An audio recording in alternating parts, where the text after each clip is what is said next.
There's an X-Men comic that lives rent-free in my head. Do people still use that annoying phrase? Oh, they've clicked off already. Damn it. I'll just talk to myself now. So the Ultimate Universe was a Marvel Comics offshoot that was launched in the year 2000 that sought to tell new stories with different versions of your favorite Marvel heroes and didn't need to conform to the main universe continuity. It was meant to inject new life into the comics line for new generations with new stories that allowed the writers to do new things that they couldn't do with the mainline Marvel universe, or the 616 as most comic book fans know it as. Peter Parker was back in high school, for example. I was introduced to it like a lot of people with Ultimate Spider-Man and eventually branched into the Ultimate X-Men because that's what one does when they read Marvel comics. You start out with Spidey and then eventually find Wolverine. But besides the Ultimates, who are the Ultimate Universe version of the Avengers, you could honestly skip the rest of the books. Most of the Ultimate Universe, which I read every page of, as with a lot of things Marvel today, was really good. Until it wasn't. I think Ultimate Spider-Man ultimately did the worst thing possible to my favorite franchise that we're still suffering for today and for a long time to come. But we're talking about the X-Men in this video. We'll deal with Bendis and his sins against Spider-Man later. I can't help myself sometimes. But before it turned into complete garbage, Ultimate X-Men had some really strong ideas. Ultimate War was so good, one of my favorites, which I need to go back and read, and is still the only Avengers vs. X-Men story that I recognize. But none of these stories were as deep as the subject of this video. I actually think of this comic book issue a lot, even more than the Roman Empire.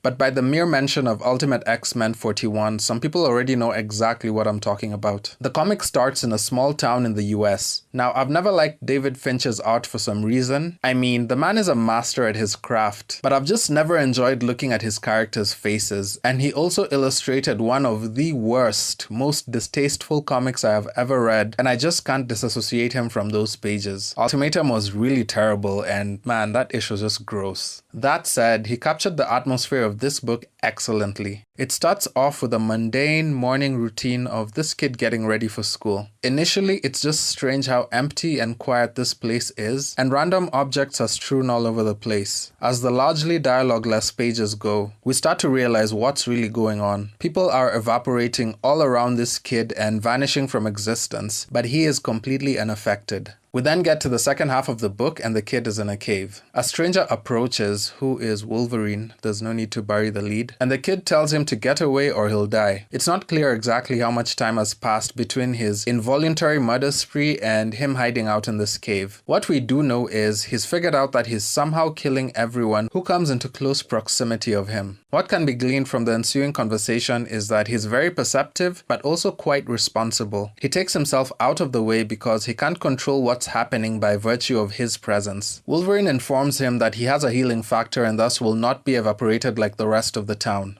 He also lets the kid know that he found him through the use of Xavier's Cerebro, which is a device he uses for tracking or identifying mutants, and having read the previous 40 issues of the book, this line of dialogue indicated to me that Xavier sent Wolverine. So here is where things get dicey. The kid is in tears. He is completely remorseful for what has happened. And it's explained that once he hit puberty, his mutant gene activated. Unfortunately for him, his gene makes him toxic to anyone within a reasonable radius of him, and Rogue thought that she had a hard time because she couldn't touch people. Wolverine is very calm and somber and very fatherly, given everything he's seen through his long life. He offers the kid his first beer, and they talk about how he never got to experience any of the pleasures of adult life. It's a really sad and gut-wrenching conversation, and when the time comes, the kid is ready for it and he tells Wolverine to essentially get it over with.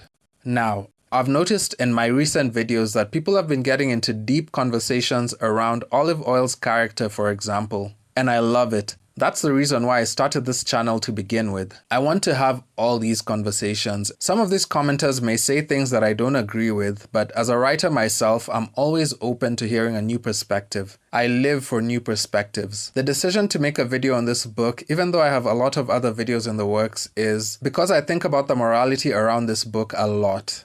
This is by all accounts a good kid who had something very unfortunate happen to him that he has no control over. This thing that he's become is actively harmful and makes him a weapon of mass destruction essentially, and he cannot diminish his toxicity. Kinda like olive oil.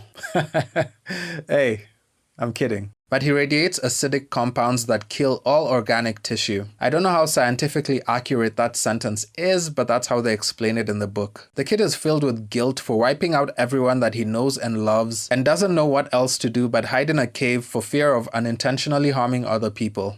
Xavier, on the other hand, really surprised me in this, hence the title and the thumbnail of the video. He opened a school for mutants especially for kids like this. Wolverine remorsefully killing the kid for the greater good is perfectly in character, and I didn't even bat a single eye at that. He tells the kid that he has terrible luck and that's just life sometimes. Words that can only be uttered by someone who has Wolverine's lived experience for several generations and has essentially seen it all, the good, the bad, and the ugly. But when we get into the reasons why Xavier sent to Wolverine, while it makes all the sense in the world, it still felt incredibly scummy. Wolverine lets the kid know that no one will ever know that the kid was responsible for the mass murders. And while the kid pushes back, Wolverine educates him on mutant-Homo sapien relationship politics. And this speech had Xavier written all over it. You know, Wolverine was just passing on Xavier's words based on his character in the series. If humans knew that a mutant wiped out over 265 people, intentionally or unintentionally, and arguably unintentionally is even worse, the place of mutants living peacefully in the world would essentially be over. But why does Xavier get to decide which mutants are worth saving and which ones are not? Like, who does he think he is? Bill Gates? Relax, I say this a lot apparently, but I'm just kidding. These are jokes. I can already predict some of the comments if anyone makes it this far in the video. This comic should have dropped during the lockdown of 2020. But I digress. While it makes all the sense in the real world, and this kid would cause a war with all mutant kind if the truth came out, what about the kid's perspective? This was just one heck of a sad, irreconcilable situation to find himself in. Just a complete tragedy on all accounts. But my only question in all this is, could Xavier have done things differently? Should Xavier have done things differently? I get that he couldn't be there himself to give the kid a talk, but everything about how his life ended was just sad. So unbelievably sad. I don't know, man. I can't even articulate properly how much this story bothers me, and that's why I think about it as much as I do. The writer of this book really did a number on us with that one. Just an excellent, excellent moral dilemma. Wait. What? No, wait. Damn it, Bendis wrote this? This was Bendis. Now I'm even more annoyed. This is the kind of writing Bendis used to be capable of. What the heck happened to him? Anyway, damn, that's trippy. Anyway, let's talk in the comments about this conundrum. Did this have to happen to this kid? Like a rat on the highway? Or could Xavier have done more? Why didn't he give this kid Jean Grey's Phoenix treatment and possibly suppress his powers somehow? Is that even possible? Or put him in a Bubble Boy style suit? I mean, Cyclops was killing people with his eyes too before he got the rose quartz glasses, so give me solutions. This kid did not have to go down like this. But anyway, let's meet in the comments. I would love to hear your perspectives on this, and I'll see you in the next one. Peace.